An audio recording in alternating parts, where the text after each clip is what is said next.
I just met in person with Xi Jinping of the People's Republic of China. We had, we had an open and candid conversation about our intentions and our priorities. It was clear, he was clear and I was clear, that we'll defend American interests and values, promote universal human rights, and stand up for the international order and work in lockstep with our allies and partners. We're going to compete vigorously, but I'm not looking for conflict. I'm looking to manage this competition responsibly. And I want to make sure that every country abides by the international rules of the road. And we discussed that. The One China policy, our One China policy has not changed, We oppose unilateral change in the status quo by either side, and we're committed to maintaining the peace and stability in the Taiwan Straits. It was also clear that China and the United States should be able to work together where we can to solve global challenges that require every nation to do its part.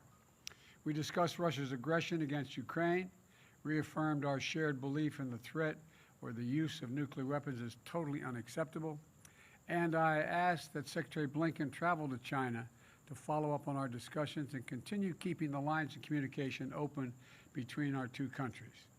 Looking ahead at the G20 meetings tomorrow, we're going to be taking on the very issues that matter to the people's lives, not only here, but also our allies and our partners.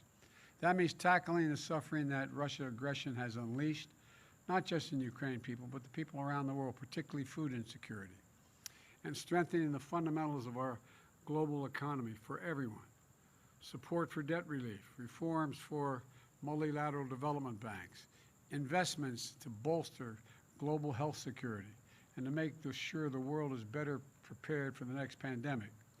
The G20 has been an important forum for the world's largest economies to work together for the good of people everywhere, and I'm looking forward to our meetings tomorrow. Now let me close with this. On my first trip overseas last year, I said that America was back.